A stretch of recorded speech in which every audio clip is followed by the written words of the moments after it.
What is up? What is up? What is up? Everyone. It is another day, another time, and another week for yours and my favorite Wednesday night show. Y'all know what time it is. It's time for Kingdom Boss Mindset. You all. I am excited tonight because we have a straight up legend in the building. You all, let me tell y'all how God works. This woman found me from a podcast that I don't even do anymore. Y'all, literally, she found me from a podcast that I don't even do anymore. Like, I can't even tell you the last time I did an episode of that podcast. But still, that shows that your work will speak for you when you do good work. And I'm excited that she found me. And I'm excited about having this conversation with her. So I'm going to give y'all a brief introduction and then we're going to get started. All right, y'all? So let me give y'all this brief introduction first because, y'all, she's a legend. LaTonja Muhammad is the founder of College Cost Cutter and author of the College Funding Playbook, 7 proven methods for funding your child's education without breaking the bank. She helps families navigate the complex world of college admissions, financial aid, and scholarship strategies to significantly reduce the cost of higher education. Key areas of focus is student positioning, FAFSA strategies, and award letter analysis and appeal.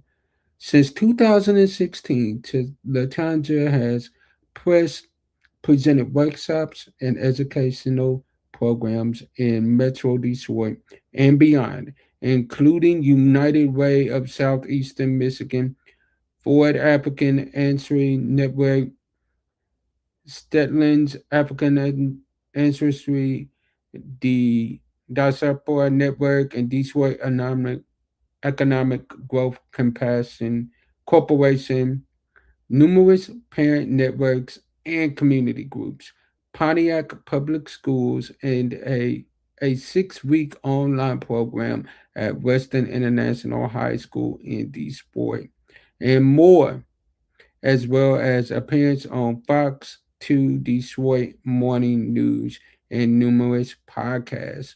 She is a proud mother of 2 amazing sons. So, you all, what I want y'all to do on the night, I want y'all to like, I want y'all to share, I want y'all to tag, and I want y'all to hit that subscription and notification bell at the top so that YouTube knows that you like conversation like this, all right? And after this countdown plays, the next face and next voice you will hear and see is that of Miss LaTonja. Let's put y'all's hands together as she comes.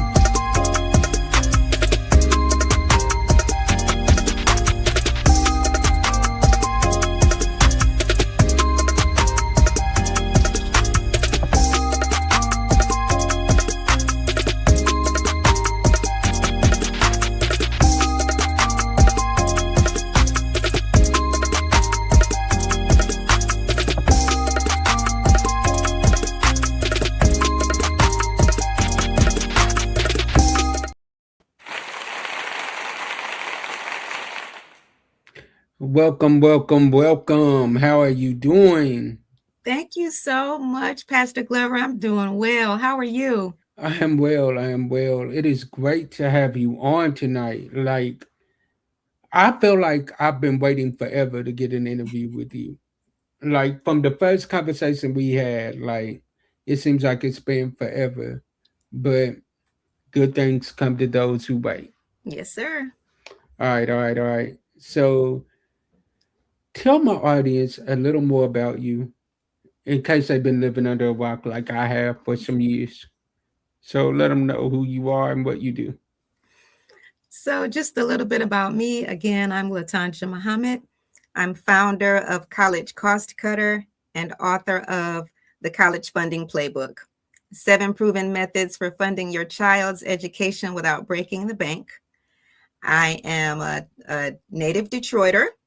And as you mentioned, I'm a proud mother of two sons. Um, I attended Tuskegee University, earned a bachelor's degree in mechanical engineering. I've worked in automotive and aircraft industries.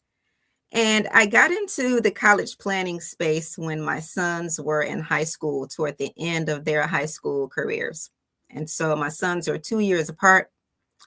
My older son, who was the salutatorian of his class, had been accepted into Howard, and he ended up getting into Howard University. And my younger son was a valedictorian of his class, and he was accepted into and attended Harvard for undergrad.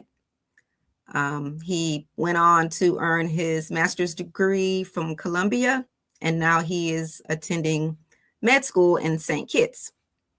And so I'm very blessed and fortunate to have those two young men in my life. But I got into the college planning space when I realized that I didn't know all that I thought I knew about planning for college and saving for college and preparing my sons for college. And I started falling into some of the pitfalls and landmines, and realized that parents fall into those same traps year after year after year after year. And I was actually kind of irritated because I thought about all the people who had come before me who didn't tell me anything. They didn't warn me about anything. They didn't guide me. They didn't reach back and tell me, hey, don't do this or do this. And so I found a college planner that I started working with. I started inviting people to his workshops, and he started inviting me to help him as a college planner. I was sending so many people. And so I got into that space in 2016, and I've been doing it ever since, and I'm passionate about it. I love it. And for those families who have high school children or children in general who have careers that require a 4-year college degree, all careers and aspirations don't require a 4-year college degree. But for those who have students who do need to go to college to reach their goals, then my job is to make sure you don't overpay. And most people overpay, but not the families that work with me. So that's a brief introduction. Man, I knew as soon as she told me what she did, I knew I had to get her on here because I have a lot of good friends of mine whose children are either in school or they're about to go to school. And I want them to hear this conversation so that they can get help that they need and get the information that, let's be honest, a lot of times is not given to our community. Mm-hmm. It's true. And I want to make sure that we open the door to have those discussions so that our community isn't left out, but we're counted in. So we're going to get into these questions. So the first question that I got for you on tonight is, tell us a little bit about the College Funding Playbook. Why did you write it, and what can readers expect to learn from it? Okay, the College Funding Playbook was published in October of 2023. So I had been in the space for 7 years by the time I finally published the book. And as I mentioned, every year parents are learning, they're learning at the last minute or late in the process that they could have done things differently. They could have saved more money had they done things differently. They could have avoided taking as many student loans or any student loans at all had they known several key things and started planning early enough. And so I started working with families, as many as I could, doing as many webinars and workshops as I could with numerous organizations and individuals. But I realized that I could reach even more people, or at least begin to affect the mindset of parents, to have them thinking a little differently about the process, if I wrote a book. And so a person can easily read the book. I think it's a very good read. There's a lot of good information in the book. And I think it can help parents to, as well as the students. I think the students should read the book as well. But it can help individuals to start to think about things that they may not have thought about and avoid some of the problems that students have. For example, only around 41 or 42% of students who go to college earn their bachelor's degree in 4 years. And most of the time, as parents, when we send our children off to college, we have in our minds 4 years. Most people think college, 4 years, but only about 41% of all students are finishing in 4 years. And so there are reasons for that.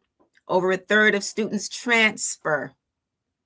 That delays graduating on time. Over a third of students change their major at least once. That can delay starting on time, graduating on time. And the number one reason that students don't finish college is because they run out of money. And so all of these things can be traced back to either poor planning or not planning ahead for college. People plan weddings, they plan retirement parties, they plan vacations. But it's so ironic that when we get to college planning, everything just happens as you go along. You face it as you get to it. That's how a lot of families tend to handle the college planning process. And so the book is really helpful. If families can get their hands on the book when their student is in middle school, 8th grade, 9th grade, 10th grade, they can avoid so many mistakes before the student is a senior and start to apply. So that's why I wrote the book. I just wanted more people to open their eyes to some of the things that they may be missing so they can save a lot more money on college. Okay. I like that. I love that idea as well. I love it. Now, shouldn't families just look for scholarships?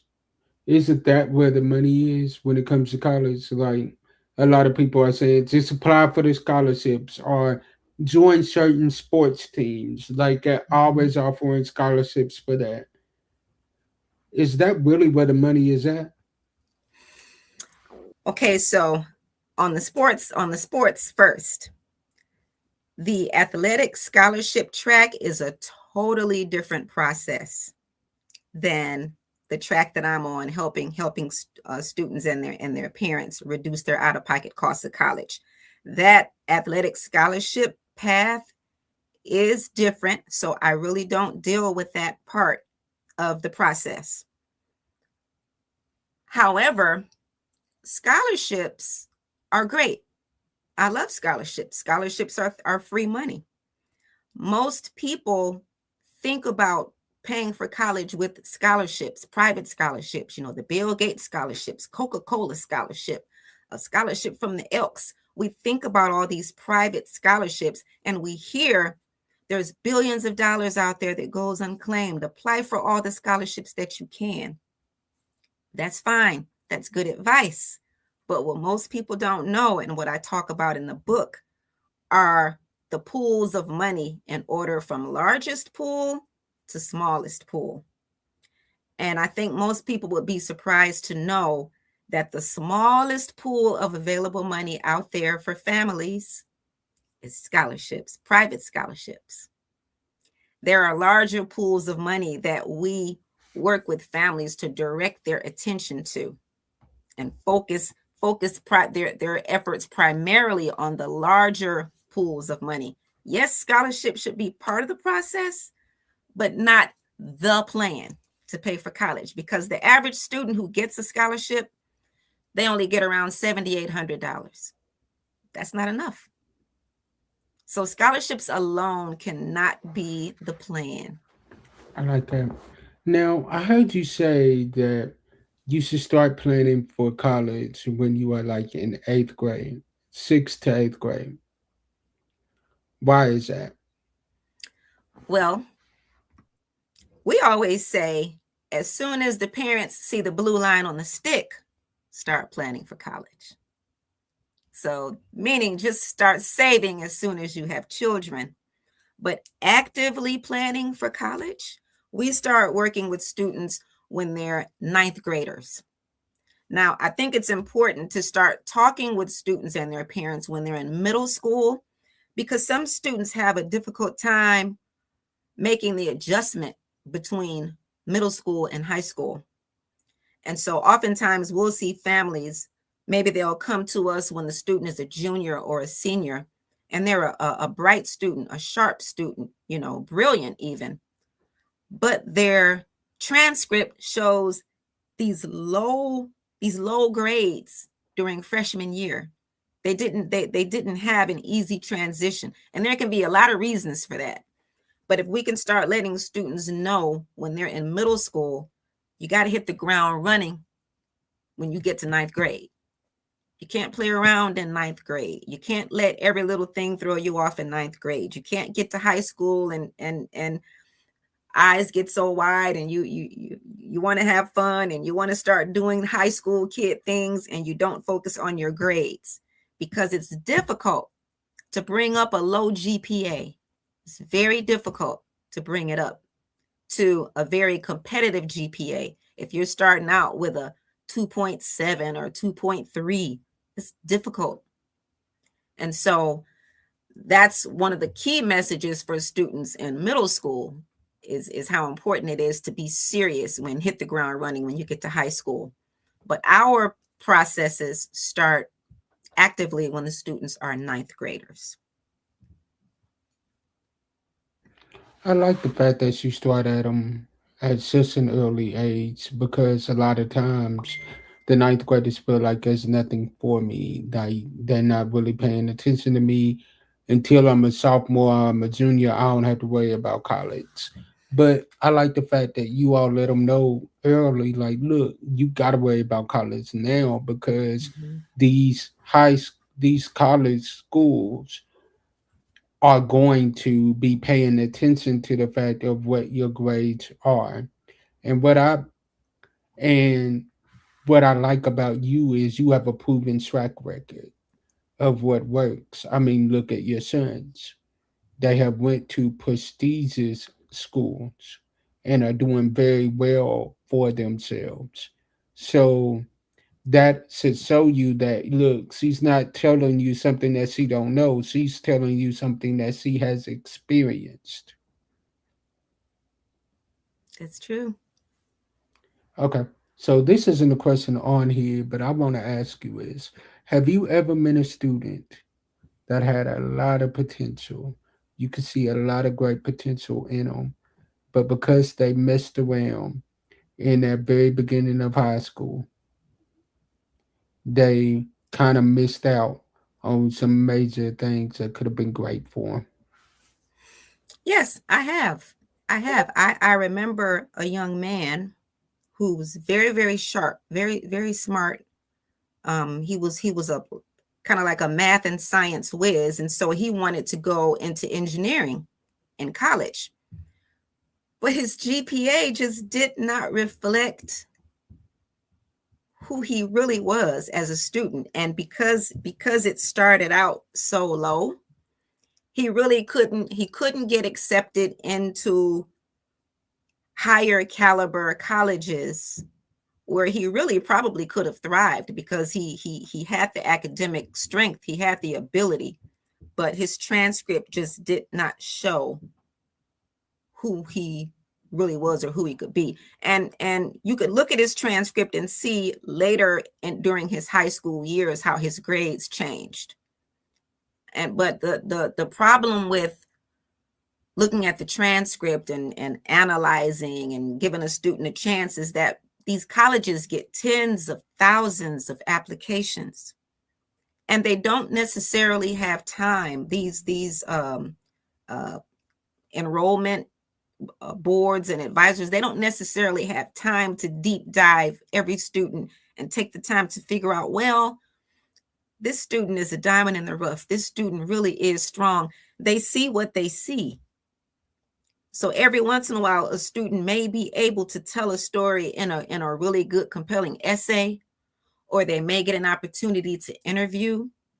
But if those grades put off, you know, the team that assesses the application, the applicants, then they really just may not ever even get a shot at certain colleges. And so I have seen that happen.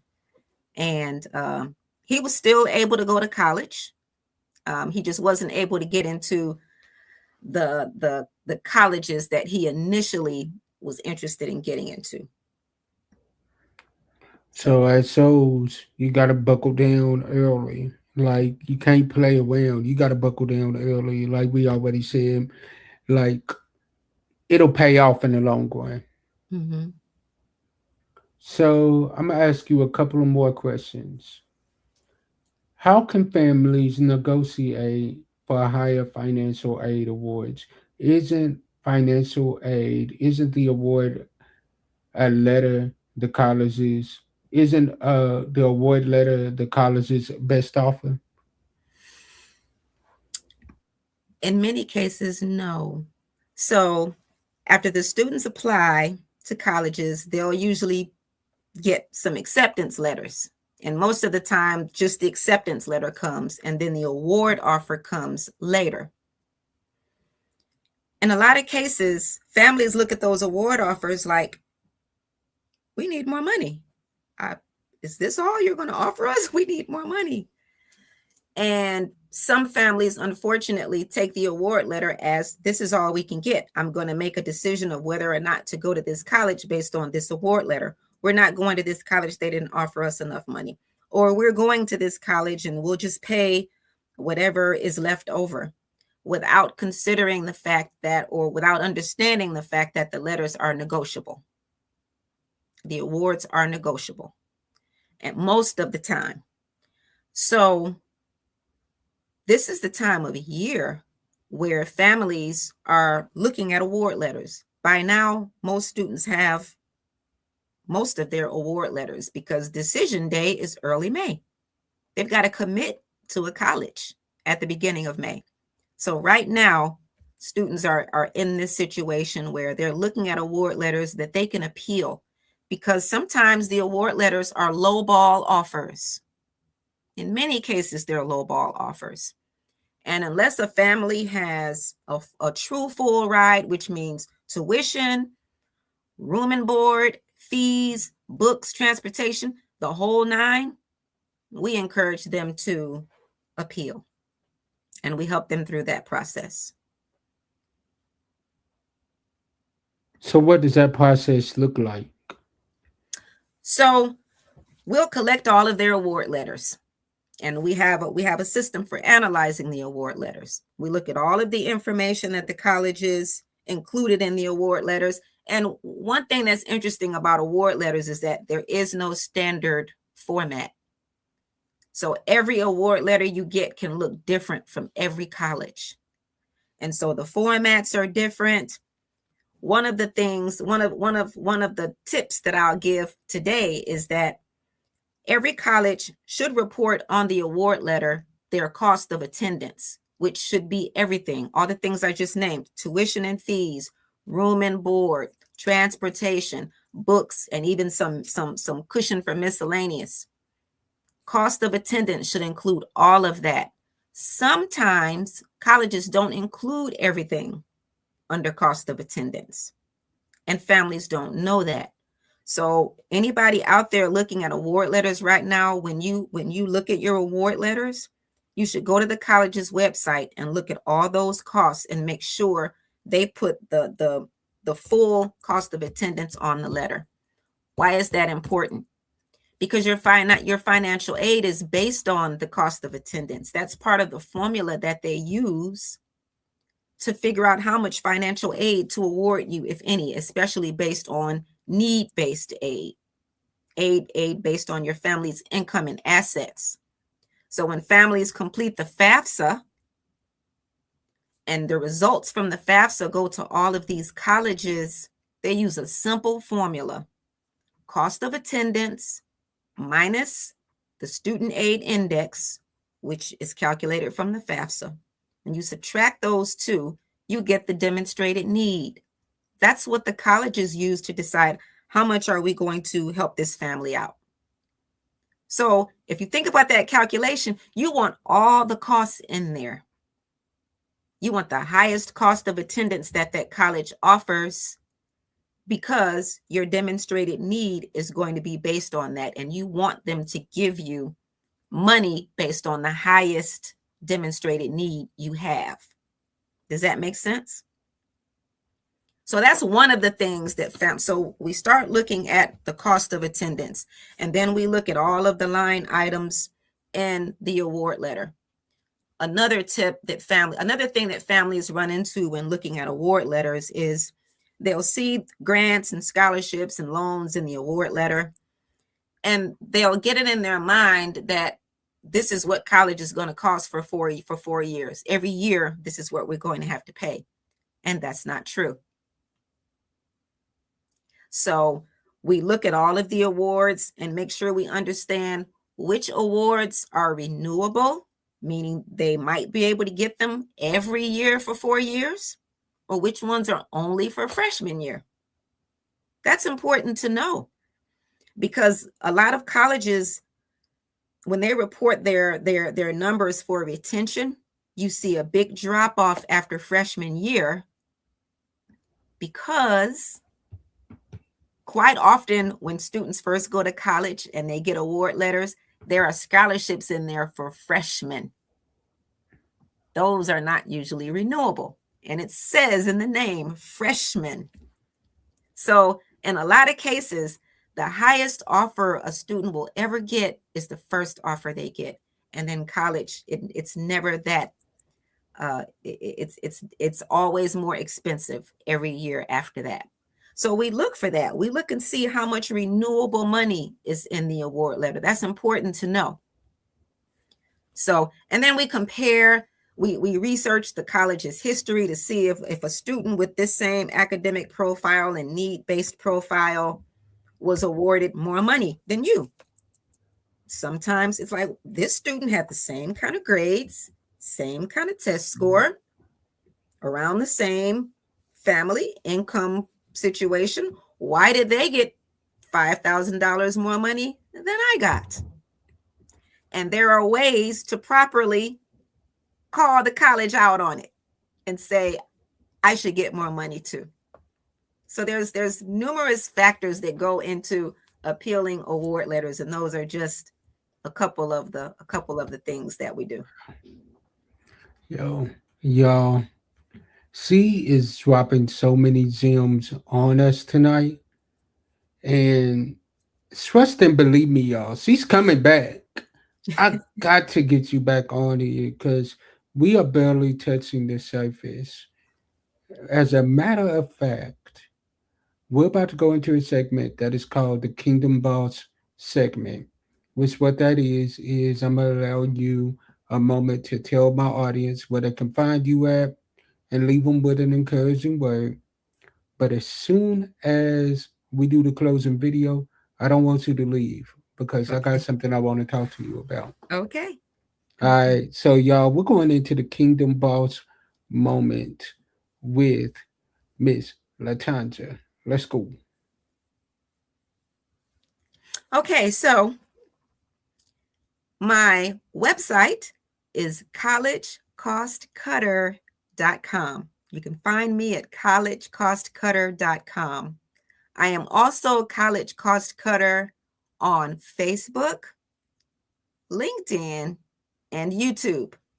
So you can find me in all those places. Those socials are also linked to my website. So you only have to remember it one time, College Cost Cutter, and that's where you can find me. And to order the playbook, that's the web address, ordertheplaybook.com, to order your copy of the College Funding Playbook. I'm working on a revised and updated edition, and so details about that are also on the site, Order the Playbook. So that's where you can find me. I look forward to seeing you on there.